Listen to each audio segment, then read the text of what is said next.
Hola amigos, hoy vamos a analizar capítulo por capítulo el libro del Apocalipsis con Julio. Hola Julio, ¿qué tal estás? Hola, apellido. Pues bien, aquí andamos preparando un poco la labor. Pues amigos, este vídeo viene a ser la continuación del vídeo que en el pasado Julio y yo hicimos acerca del Apocalipsis a modo de introducción. Y a partir de este vídeo comenzamos en análisis bastante pormenorizado del libro del Apocalipsis. ¿Qué dirías tú acerca de ese libro para empezar, Julio? Pues en primer lugar, yo creo que aclarando el malentendido más difundido, que es básicamente que la gente considera el Apocalipsis como el Armagedón, que no es más que un evento del Apocalipsis, ya que el Apocalipsis es un libro que de hecho significa revelación. Entonces es un libro que expone, es un libro de profecías, por así decir. Entonces lo que hace es exponer lo que vendría a suceder a lo largo del tiempo desde la ascensión de Jesús hasta su regreso, hasta la segunda venida. Bueno, en realidad más allá de la segunda venida, hasta la tercera venida y la restauración completa del reino. Pero básicamente es un libro que profetiza o pronostica lo que va a suceder a lo largo de todo ese periodo en el que estamos inmersos. Sí, y se le atribuye a Juan, a San Juan. ¿Qué, Claro, qué sabemos de San Juan? pues que es uno de los apóstoles más allegados al Mesías, básicamente, que estaba en la isla de Patmos exiliado cuando recibió estas visiones y esta misión de escribir el Evangelio del Apocalipsis. Y se sabe, bueno, sí, se sabrá de cuántas páginas exactas consta ese Apocalipsis. Pues sí, no tengo contadas las páginas, pero son 22 capítulos, no sé, a razón de 2, 3 páginas por capítulo. Así que unos entre 40 y 60 páginas. Sí, por ahí. ¿Y en qué idioma original fueron escritos? ¿En griego o en arameo? Pues entiendo que en griego, en arameo en realidad los textos se escribían para darle difusión entre el pueblo, pero los textos están, sobre todo la Torá, están escritos en hebreo y luego, pues los evangelios, pues es que en realidad se escribieron todos en muchas, tanto en unos como en otros, porque para darle difusión, pues se hacían traducciones, en las escuelas se hacían traducciones de los rollos al arameo para darle difusión al pueblo, porque el pueblo no era tan conocedor del hebreo, que era como el idioma culto, y luego pues con el griego y arameo pasó un poco lo mismo. Y para el análisis del Apocalipsis que vamos a realizar, ¿qué versión de la Biblia vas a emplear? Pues yo utilizo la Reina Valera 1960 porque considero que es una de las versiones pues más fidedignas de la Biblia, basada en textos receptus y demás. Por hablar un poquillo de esa Reina Valera, ¿en qué se destaca? ¿Que es la predilecta de los protestantes frente a otra que es predilecta de los católicos? Bueno, no es que sea tampoco la predilecta de los protestantes, muchos protestantes utilizan la King James, pero en el ámbito hispano, fuera del marco católico, es de las más usadas por ser de las más fieles al Textus Receptus, por estar basada en el Textus Receptus en vez de en la Vulgata. Y bueno, por ejemplo, ya te digo, la Reina Valera, como otras Biblias, tienen eh, los 10 mandamientos originales, auténticos, mientras que las católicas han modificado los 10 mandamientos, entre otros muchos textos. Hay, hay versiones de la Biblia que tienen hasta 900 modificaciones con respecto al texto receptor, mientras que versiones como la Reina Valera pues tienen muy pocas variaciones y son muy fáciles de contrastar con versiones interlineales del hebreo y del griego.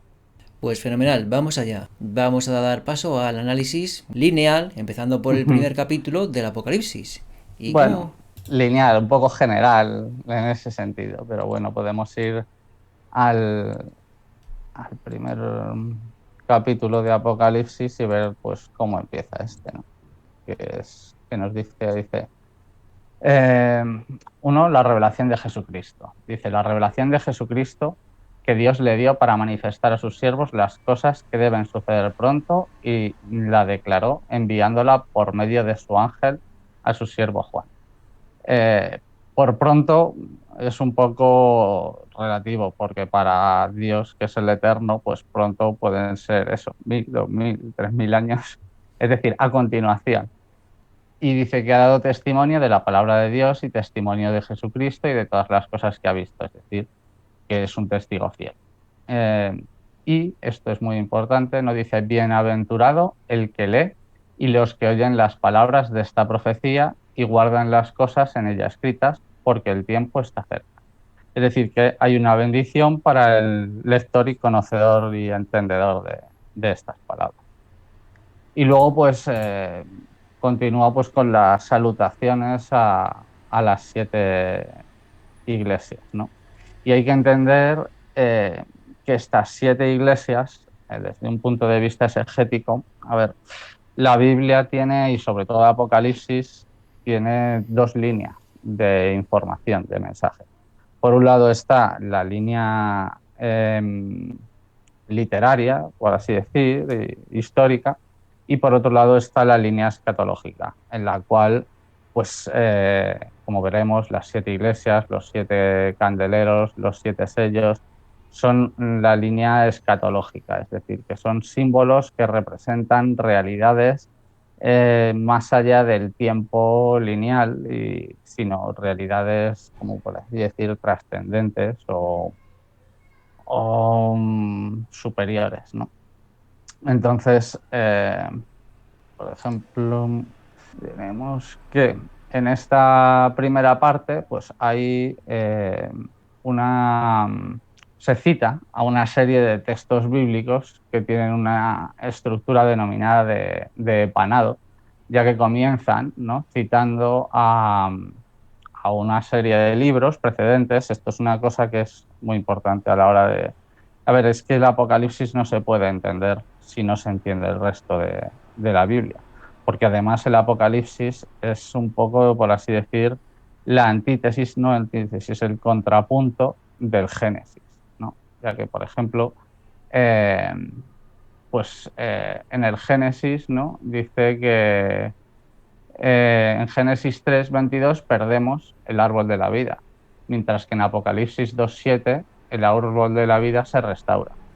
En Génesis 2:17 el hombre es condenado a morir y en Apocalipsis 2:11 se logra la victoria sobre la muerte. En Génesis 3:24 se pierde el dominio del reino en favor de Satanás, que es quien impera sobre este mundo. Y en Apocalipsis 2:26 se declara que el dominio es restaurado con el regreso del Mesías.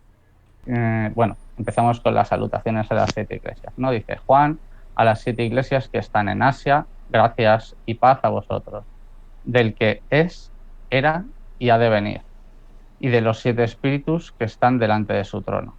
Esto del que es, era y ha de venir, como vemos, es una manera de presentarse representativa de Dios mismo. Es decir, que aquí mismo Jesucristo se está presentando como Dios, porque el propio Jehová se presenta también como el que es, era y será, porque de hecho el nombre Jehová significa, es como el acrónimo en hebreo de yo soy el que es, era y será. Entonces aquí Jesucristo, su Hijo, se presenta del mismo modo. Dice que es el que era, es y ha de venir, es decir, ha de venir porque será. Y de Jesucristo, el testigo fiel, el primogénito de los muertos, puesto que es el primero que ha resucitado de entre los muertos, y el soberano de los reyes de la tierra, el que nos amó y nos lavó de nuestros pecados con su sangre, porque precisamente lo que hizo Jesucristo fue presentar el recurso de expiación de los pecados Es decir, si tú no le aceptas, él presenta un recurso, una manera de que la gente sea salva, pero la gente tiene que cumplir con los requisitos de ese recurso y aceptarlo, obviamente. Primero reconocer que eso es válido. Si no lo haces, si no le reconoces y si no sigues ese requisito, el caso es que lo hace para todo el mundo, no hace discriminación a nadie. Luego ya el que se discrimina es cada uno. El asunto es que, por ejemplo, aquí en esta presentación, en Apocalipsis 1.5, se hace alusión, es decir, Jesús, el Mesías, es referido como lo es en Isaías 55.4. Y luego, en Apocalipsis 1.7, se hace referencia a la cita de Daniel. He aquí que viene con las nubes y todo ojo le verá. Eso es lo que también dice Daniel sobre el Mesías cuando regrese, cuando venga, bueno, cuando se refiere a él. Y después viene, en Apocalipsis 1.7 también se cita a Zacarías 12.10, de tal manera que lo que pasa es que se cita, por así decir, Isaías, Daniel, Zacarías, Isaías, hasta la mitad. Y luego a partir de la mitad, Isaías, Zacarías, Daniel, Isaías. Es decir, como si fuera A, B, C, D, D, C, B, A. Como si dijéramos en las composiciones poéticas, cuando se hace las rimas, pero en este caso es con las citas, y eso se llama epanado. Entonces, la Biblia tiene una serie ¿cómo decir?, de recursos literarios, de estructuras literarias, porque el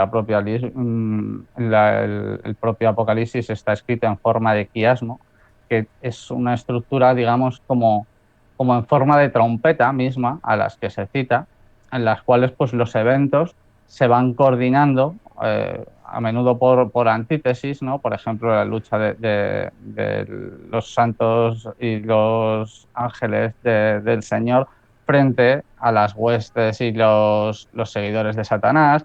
Entonces, todo eso va habiendo un desarrollo que al final confluye, como por así decir, en la esencia del Apocalipsis. Y Apocalipsis se va dando, digamos, en base a esa estructura. Entonces, bueno, pues lo que hace es aquí saludar a las iglesias, dice la visión del Hijo del Hombre. Yo, Juan, vuestro hermano y copartícipe vuestro en la tribulación, el reino y la paciencia de Jesucristo, estaba en la isla llamada de Patmos por causa de la palabra de Dios y testimonio de Jesucristo. Es decir, que había sido perseguido, estaba exiliado por dar fe de Cristo y de su palabra.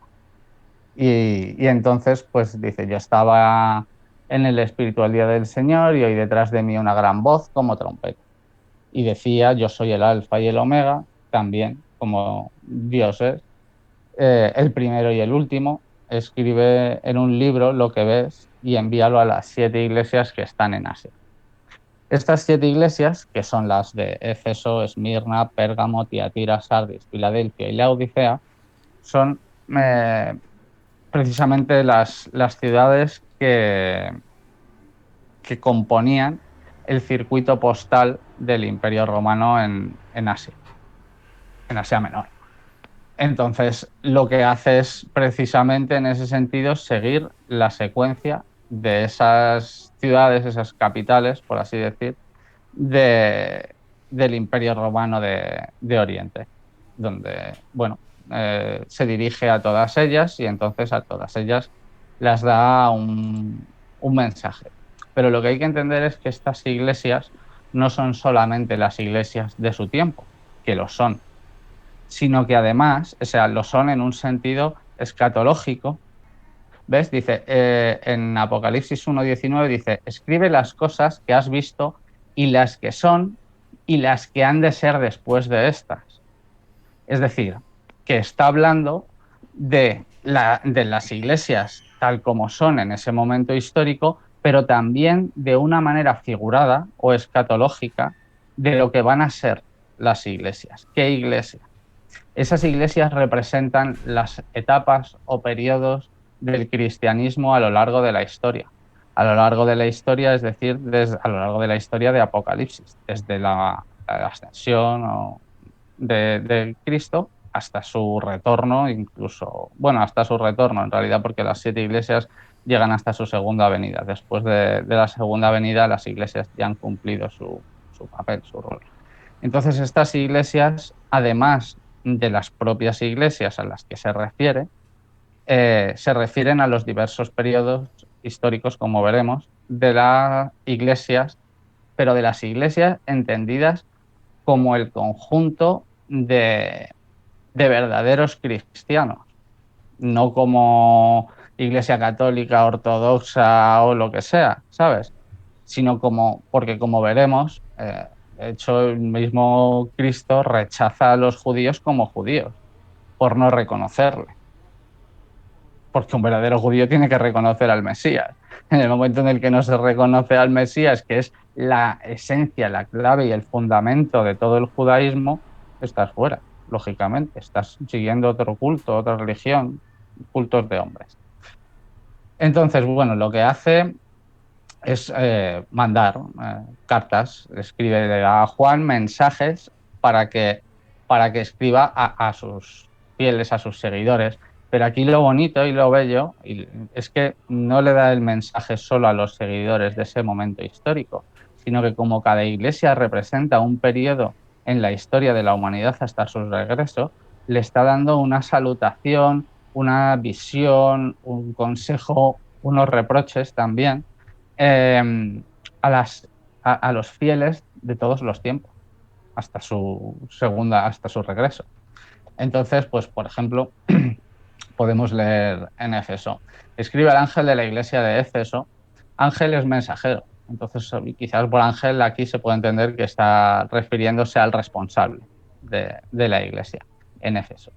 El que tiene las 7 estrellas en su diestra, el que anda en medio de los 7 candeleros de oro, dice esto: yo conozco tus obras y tu arduo trabajo y tu paciencia, y que no puedes soportar a los malos, y has probado a los que dicen ser apóstoles y no lo son, y los has hallado mentirosos.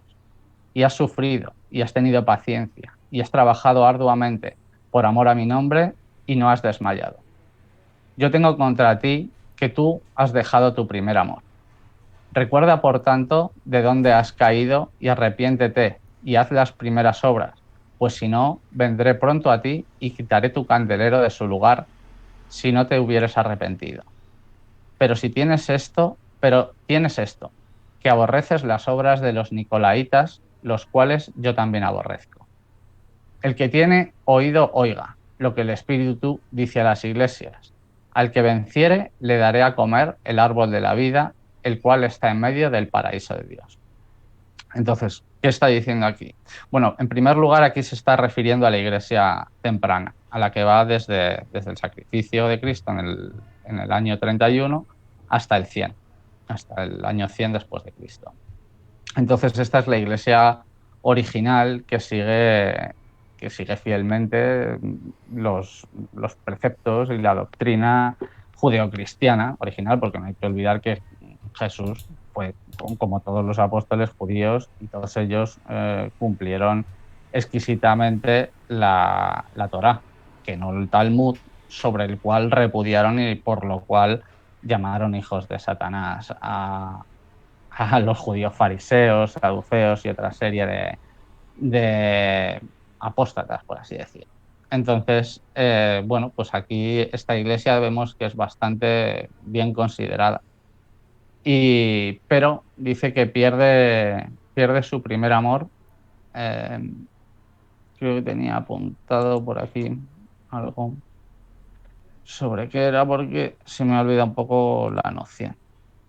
Bueno, pues no sé, eso son cosas, ves, que hay que ir hilando ya más fino pues, buscando las referencias bíblicas, historiográficas sobre cuál es el reproche que le hace, ¿no? Sobre perder su primer amor. El caso es que, por ejemplo, con el tema de los nicolaitas, que es otro punto a destacar, ¿no? Que él elogia que aborrecen a los nicolaitas. Los nicolaitas, precisamente, es que para esto hay que conocer todo el tema bíblico. Los nicolaitas son aquellos que corrompieron la palabra, ¿no? Que son como, sí, se infiltraron entre el pueblo judío, creo que como con prostitutas y cosas así, y a través de juntarse los judíos con las mujeres de estos nicolaitas paganos, pues se dieron a los cultos paganos, a Baal y a Astoret, me parece. Entonces, pues él, en ese sentido, lo que le dice Yeshua es que aunque hayan perdido cierta calidad del mensaje original, son fieles en general a todos los preceptos y encima son especialmente reacios a ser infiltrados y corrompidos en la doctrina. Entonces, pues luego sigue con el mensaje de Esmirna. Esmirna es la iglesia que es el conjunto de fieles, es la iglesia perseguida, no es la iglesia que va desde el 100 al 303, cuando se establece el catolicismo. Entonces dice de Esmirna, y escribe al ángel de la iglesia de Esmirna, el primero y el postrero, el que estuvo muerto y vivió, dice esto. Dice, yo conozco tus obras y tu tribulación y tu pobreza, pero tú eres rico, y la blasfemia de los que dicen ser judíos y no lo son, sino sinagoga de Satanás. ¿Ves? Y está, porque obviamente los primeros cristianos eran mayoritariamente judíos, judíos que se convirtieron a la fe de Jesús. Entonces, precisamente los judíos, como sabemos, ¿no? Pablo mismo, Saulo, persiguió durante sus inicios a los cristianos y los judíos perseguían a los cristianos también. Además de los romanos, como se dice aquí, dice, no temas nada, no temas en nada lo que vas a padecer. He aquí, el diablo echará a algunos de vosotros en la cárcel para que seáis probados y tendréis tribulación por 10 días. Aquí esto es muy importante lo de los 10 días porque precisamente el Imperio Romano fue el que decretó la persecución de los cristianos por 10 días. Fue el emperador Diocleciano, me parece que son, que casualmente en Esmirna están los campos dioclesianos. Entonces, fue este emperador Diocleciano el que dictó la persecución de los cristianos desde el 303 al 313, me parece, sí, desde el 303. Entonces, precisamente en la Biblia, eh, siguiendo la exégesis, te comenta cómo según el criterio, creo que es en Zacarías, me parece que es donde lo dice, que yo te he dado un día por un año. Por lo cual, si aquí precisamente dice, para que seáis probados y tendréis tribulación por 10 días, si tomas día por año, justamente encaja con los 10 años de persecución del edicto de Diocleciano desde el 303 al 313. Todo esto además se reafirma con la información de los sellos. Dice, sé fiel hasta la muerte, porque los mataban, y yo te daré la corona de la vida. Dice, el que tiene oído oiga lo que el Espíritu dice a las iglesias. El que venciere no sufrirá daño de la segunda muerte. ¿Qué es esto de la segunda muerte? Pues la segunda muerte es el concepto de la vida y la muerte bíblico, que es que la primera muerte no es la muerte definitiva porque este mundo es un mundo a prueba, por así decir. Entonces, si tú has probado ser justo y fiel a Dios y a los preceptos, pues esa muerte no te va a afectar porque vas a ser resurrecto. La muerte definitiva es la segunda muerte, la que dicta Dios mismo en persona. Entonces, a los que han sido, pues eso, satánicos o inicuos y demás. Es lo que viene con el juicio. Entonces, pues bueno, luego seguiría la iglesia de Pérgamo, que es la que va del 303 al 538. Entonces, todo esto se corresponde con los sellos, por ejemplo, el primer sello con la iglesia de Éfeso. Luego cuando veamos los sellos, que debería de sacar otro aquí para verlos correlativamente, pero en el primer sello se habla del caballo blanco. Los caballos representan, por así decir, iglesias, grupos, ¿no? Dice, es el caballo que representa el blanco, la pureza original de la iglesia, del periodo de Éfeso.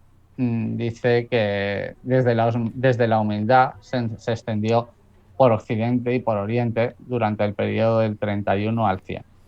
Eso luego, en el capítulo 5, que me parece que es cuando empiezan, o 6, que es cuando empieza, 5, los sellos, pues se ve que el primer sello a ver, los sellos se abren cuando, después de ver las iglesias, Juan sigue con la revelación, con la visión de las cosas. Entonces, lo que ve Juan es como, efectivamente, desde que es resurrecto, Jesús sube al cielo y entonces se le entrega un libro. Es el libro del Apocalipsis, por así decir, el cual está sellado. Ese libro en realidad viene a representar un testamento. Es un testamento sobre el mundo, ¿no? Y está sellado por 7 sellos. Entonces dicen que nadie puede abrirlo porque nadie ha sido justo, nadie tiene el mérito para abrirlo hasta que Jesús, que ha cumplido con toda la misión a la perfección, pues tiene la autoridad, el poder y la potestad para abrir los sellos. Entonces va abriendo los sellos. Y al abrir los sellos, pues se va revelando información. Y esa información es una información, de nuevo, profética en relación al desarrollo de las iglesias. Entonces, pues en el primer sello habla de este caballo blanco. Y así como en el segundo, los 4 jinetes del Apocalipsis conocidos, ¿no? Que son el caballo blanco para Éfeso, el caballo rojo para Esmirna, el negro para Pérgamo y el amarillo. Entonces, pues cada uno de estos caballos representan lo que le sucede a la iglesia en esos periodos. Es decir, en el periodo del 31 al 100 es la iglesia de la pureza, de difundir el mensaje puro. Luego el caballo rojo es la iglesia de la persecución, cuando el imperio y el resto de judíos todavía les perseguían del 100 al 313, especialmente el imperio, porque acaba precisamente está dado con el edicto. Luego el tercer sello, que es el del caballo negro y que corresponde a la iglesia de Pérgamo, que es cuando la iglesia es infiltrada. Es decir, cuando Roma ve que no puede, contra más, incluso cuanto más persigue a los cristianos, más gente se convierte, porque ve su honestidad, ve su sacrificio, ve su entrega, ve todos los valores frente a los contravalores del imperio, ¿no? Entonces, pues lo que hace es infiltrarlo, y por eso es el caballo negro. El caballo negro es el caballo de la oscuridad, de que se vela la luz. De hecho, lo que hace la iglesia es prohibir la difusión de la palabra que no sea difundida por ellos. Entonces eso hace que la iglesia, es decir, el conjunto de fieles, la iglesia en un sentido bíblico, es decir, en un sentido bíblico la iglesia es solo el conjunto de fieles, no importa un bledo la confesión a la que pertenezcan, solamente son los que siguen los preceptos, igual que judíos solo son los que siguen la Torá y reconocen al Mesías, pues cristianos solo son los que siguen la Biblia y cumplen sus preceptos. Entonces, pues en este sentido, lo que pasa es que la palabra es ocultada. La palabra es... Yo he empezado a ofuscar, obviamente. Ahí ya es donde empiezan las manipulaciones. Y dice, ¿ves? Habla también en esta iglesia de Pérgamo, habla de los nicolaitas, a los cuales aborrece. Dice, y también tienes a los que retienen la doctrina de los nicolaitas, que yo aborrezco, la iglesia de Pérgamo. Entonces, pues básicamente lo que vemos aquí con las iglesias es que y con los sellos se va haciendo un recorrido de los diversos periodos, un recorrido profético de los diversos periodos que iba a atravesar la iglesia, o las iglesias, entendidas como la iglesia de los diferentes periodos, hasta los tiempos finales en los que nos encontramos. Sí, pero eh, hay 7 iglesias, pero solamente hay 4 caballos del Apocalipsis. Sí, efectivamente, solo hay 4 caballos. Luego se abren otros sellos. Es decir, los 4 primeros sellos tienen los 4 caballos, pero los siguientes sellos tienen más cosas. Tienen, de hecho, son incluso más complejos porque tienen el sexto sello está en 2 partes. Eh, Esto sería casi más para verlo, pues, si quieres, el próximo día que me Vale, lo prepare un sí. poco. Pero Vamos, si quieres lo que puedo dar es la correlación de todas las iglesias. entonces entiendo que el caballo blanco es la primera iglesia cuando era pura, que va Eso es, desde el Cristo hasta el año 100. eso es. El segundo caballo es La segunda iglesia y segundo caballo es la que va del 100 al 303, que es perseguida. Entonces hay el caballo rojo de la sangre de los perseguidos, de los mártires, ¿no? La tercera iglesia es la que va del 303 al 538 con el edicto este de Justiniano, ¿no? Entonces, este es el caballo negro en el cual, como dice en Pérgamo, la iglesia es infiltrada por la doctrina de los nicolaitas, es decir, del 303 al 538 es infiltrada por el catolicismo, básicamente, que lo que hace es mezclar las doctrinas paganas de Júpiter, de Saturno, de todos los dioses del panteón romano, que son semejantes a los egipcios o babilónicos, y entonces ahí es donde la doctrina es infiltrada por la doctrina de los nicolaitas, y ese según. edicto de Justiniano que es del año 538, me has dicho. Eso es. ¿Y qué hace ese edicto? Pues como te decía, ese edicto lo que hace es que declara que el obispo de Roma era quien establecía la doctrina, no la Biblia, aunque se basara en ella. Pero la Biblia ya se tradujo al latín, solamente los obispos, curas, la gente autorizada por el poder era quien podía difundir la doctrina, que ya no era basada en la Biblia, sino basada en la palabra de la jerarquía eclesiástica, de la curia. Entonces, dice, asimismo, en Pérgamo se habla de Jezabel, que era la suma sacerdotisa solar que hizo corromper al pueblo judío en el culto solar a Baal y Astoret. Entonces, dice, y cometen idolatría haciéndose muñecos, imágenes muertas y falsamente sagradas a las que adoran, que es justo lo que hace el catolicismo. Las imágenes y todo eso, que es justo lo que suprime el catolicismo como segundo mandamiento. El segundo mandamiento es no te harás imagen de mí, ni estatua, ni ídolo, ni porque no sabemos cómo es Dios. Todo eso es falso. Y es una manera de control mental, de meca ultra, de raptar psicológicamente la atención y desviarla del mensaje con muñecos y con dibujitos, cuando lo que importa es la palabra.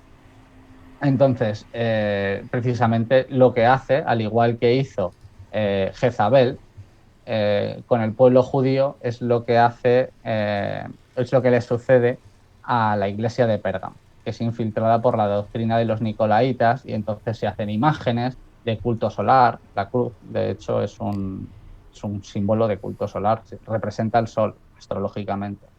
Claro. Eh, Y la tercera iglesia es la iglesia de Pérgamo, que va del es, 303 al 538, que es cuando se eso, establece el edicto de Justiniano. eso es. Entonces, ya con el edicto de Justiniano, rematan. Ahí es cuando viene la completa oscuridad, porque la oscuridad que es lo opuesto a la luz. Es decir, antes la palabra se podía difundir, pero en el momento en el que Justiniano lanza ese edicto en el cual el obispo de Roma y la curia son los que dicen lo que dice la Biblia y nadie más, y cualquiera que diga lo contrario es condenado, pues entonces la oscuridad se cierne sobre. Entonces dice que hay escasez de pan, hay hambre, pero hay hambre no hambre material, sino hambre de conocimiento, de la luz, que es la palabra, ¿no? De hecho, la palabra es el pan, es harto, el pan de Dios. Por lo que veo, la tercera iglesia, la de Pérgamo, es decir, el Mm, tercer caballo, que es el caballo negro, Empieza en el 303, que es cuando, si no recuerdo mal, está Teodosio y poco después está el emperador Constantino, que establece cuáles eran Claro. los libros oficiales del cristianismo, ¿no? Digamos, el catolicismo se crea en el 303. Con Así, Teodosio. por el emperador, ¿no? Es Constantino. Mm. Entonces, él es el que establece la cruz y establece el catolicismo, que no cristianismo, como religión supuestamente cristiana del imperio. Entonces, a partir de ahí es cuando empieza eh, pues esta ocultación, esta doctrina, esta infiltración de la doctrina de los nicolaitas. Luego ya se cierne la completa oscuridad cuando Justiniano establece ya este edicto por el cual, pues eso, la doctrina la establece la Iglesia, no la Biblia, no Dios, sino el hombre. Y ahí, pues eso, surge ya una época de terrible oscuridad, que es esa época de terrible oscuridad la que luego da lugar al protestantismo en Sardes. Claro, entonces la cuarta iglesia va del edicto de Justiniano de 538 al Sí, 1517, que es eso cuando es, comienza el protestantismo. eso es. ¿Y cómo se llama esa cuarta iglesia? Sí, la cuarta iglesia es Tiatira. Y Atira. Entonces, Tiatira, sí. Tiatira. Sí, dice, de Tiatira dice, yo conozco tus obras y amor y fe y servicio y tu paciencia y que tus obras postreras son más que las primeras.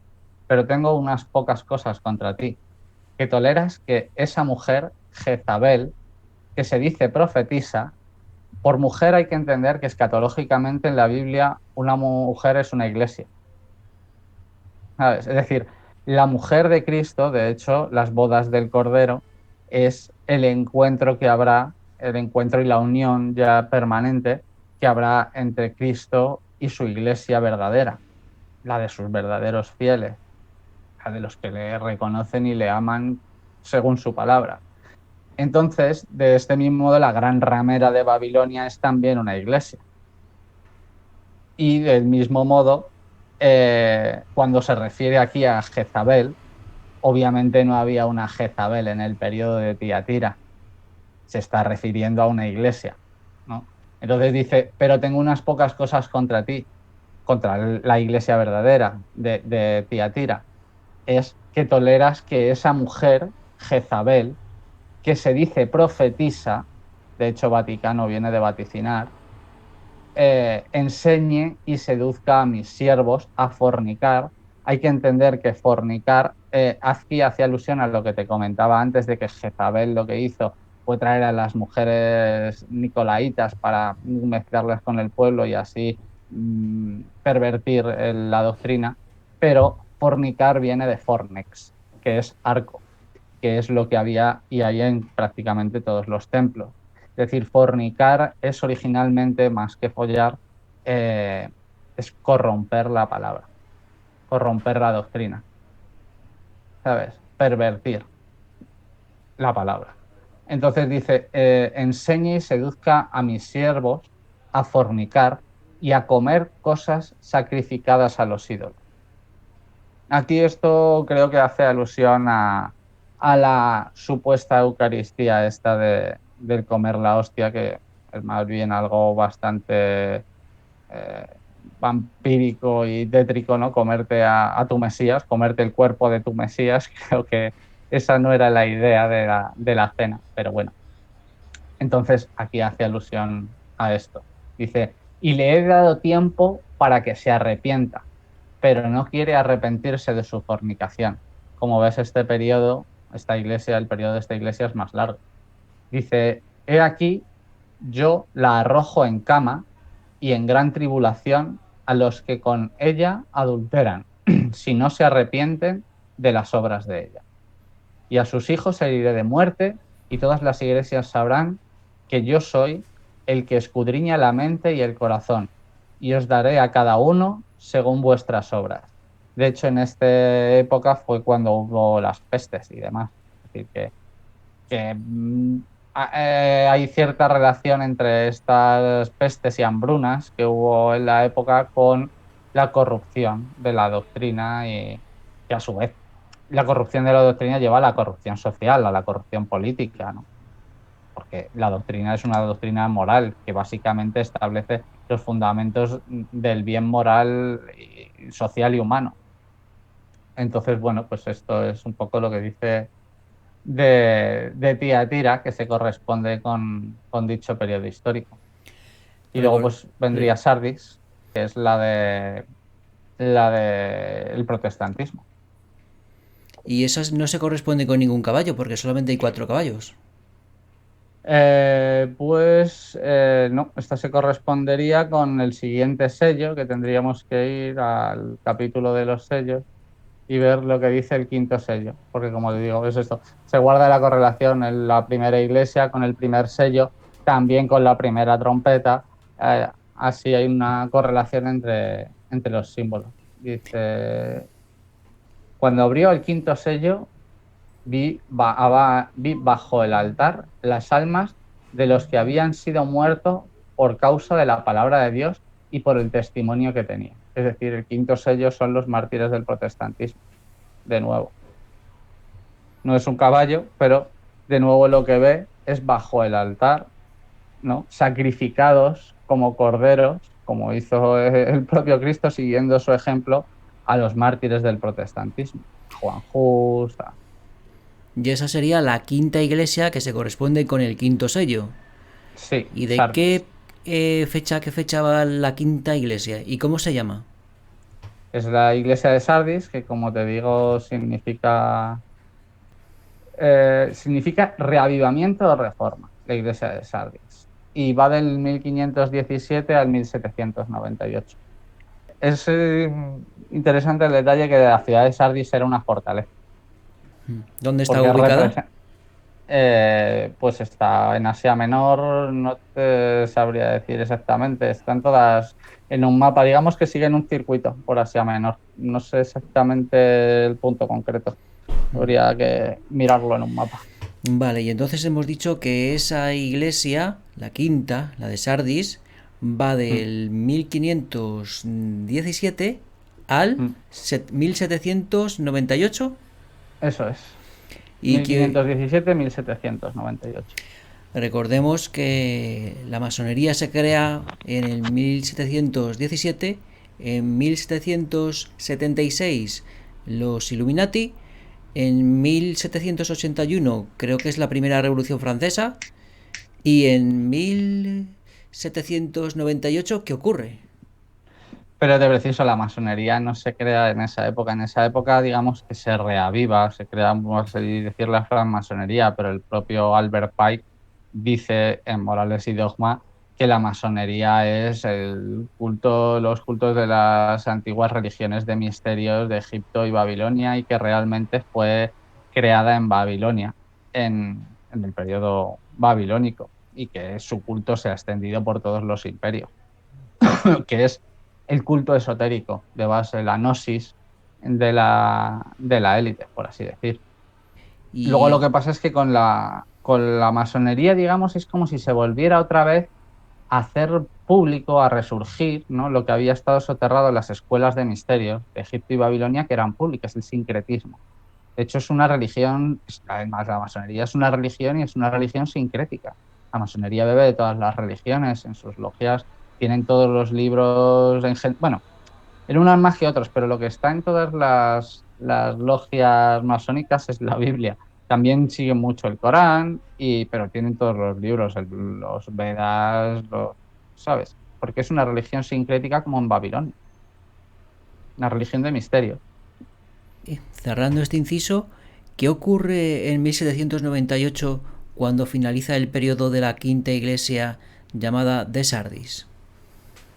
Pues igual no te lo sé contar muy bien, ya tendría que contar el próximo día, porque efectivamente algo ocurre para que sea, o sea, todas estas fechas vienen delimitadas por eventos singulares que suponen un punto de giro, como como el edicto de Justiniano o este tipo de cosas. Y ahora mismo no te sabría decir, porque he estado repasando y tal y no me he apuntado más que hasta Sarkis. Pues fenomenal. Pues ya para terminar este programa de hoy, ¿querías hacer algún repaso a todo lo dicho para fortalecer la estructura lógica sobre este tema? Bueno, así a bote pronto no se me ocurre más que efectivamente todo esto, pues hay que mirarlo con bastante detenimiento y profundidad porque es muy complejo. Entonces, no es una cuestión de creérsela, es una cuestión realmente de que la palabra da fe a lo largo de la historia humana de que es verdadera y cierta. Pero claro, esa verificación, como en todo trabajo científico de investigación, pues requiere de un trabajo, de un esfuerzo y de un tiempo y un invertido. Entonces, pues poco más que, no sé, si quieres tú que te ocurre algo más que pueda comentar al respecto o alguna idea. Hombre, yo puedo hacer un resumen de lo que he entendido. Que a Ujú, cada una de las 7 iglesias les corresponde uno de los 7 sellos. Y parece ujú. ser que hay 7 trompetas también, ¿no? Sí, y 7 candeleros, Y 7 candeleros. O sea que tenemos claro. 7 iglesias, 7 sellos, 7 trompetas y 7 candeleros. Lo que Hay no... más, hay más todavía, hay muchos 7, porque mira, te voy a comentar. Vale, pero ¿qué pintan aquí las trompetas y los candeleros? Ya sabemos lo que son los sellos, al menos los Ujú, 4 primeros, que son los caballos del Apocalipsis. Pero ujú. las trompetas y los candeleros, ¿qué papel juegan en todo esto? Pues los candeleros son las luces, son como las estrellas, como las guías de, de esas iglesias, ¿no? Como la luz que se vierte sobre esas iglesias. Y las trompetas son anuncios. Las trompetas lo que dan son mensajes. Entonces, cada cosa, cada elemento tiene una simbología, pero una simbología, o sea, lógica, tácita, ¿no? Que es que cada cosa sirve para lo que sirve. Por otro lado, también, por ejemplo, comentaría que todo el Apocalipsis realmente lo que está haciendo es, vamos, o por así decir, el Apocalipsis sucede o relata el proceso que el Mesías está haciendo en el templo para la expiación de los justos y los santos, y de los fieles y de sus creyentes. De tal manera que sigue el mismo proceso que seguía el sumo sacerdote cuando el pueblo le presentaba las ofrendas para expiar el pecado, que este cordero, ¿no? Era inmolado, pero se tomaba su sangre y entonces se pasaba del patio al lugar santo y del lugar santo al lugar santísimo, donde se depositaba la sangre del cordero para hacer la expiación del pecado. Entonces, a lo largo de todo el proceso de Apocalipsis, se va dando testimonio de cómo el Mesías, después de haber ascendido, todo este periodo de las 7 iglesias son las fases del proceso que se realiza en el santuario para expiar el pecado y que el pueblo pueda ser salvo. O sea que, mm, ¿cómo decir?, coordina en un mismo texto pues unas cuantas series de líneas, como son, ya te digo, la histórica, la escatológica, la profética, la sacra de esta que te comento del templo, ¿no? Todo sintetizado en un mismo texto, por lo cual es un texto muy complejo, que hay que conocer muy bien lo que es toda la doctrina bíblica para poder asimilar toda su riqueza, todos sus matices y toda su información. Pues amigos, lo dejamos aquí porque es una materia muy densa que iremos desgranando poco a poco en diferentes programas. Pues muchísimas gracias Julio por haber estado aquí y habernos contado todo lo que nos has contado. De nada, espero que os haya podido aclarar algo, que lo haya hecho medio decente y eso, os pueda ser de utilidad y de interés. Un gusto. Pues muchísimas gracias, Julio, y adiós amigos, hasta el próximo videoprograma.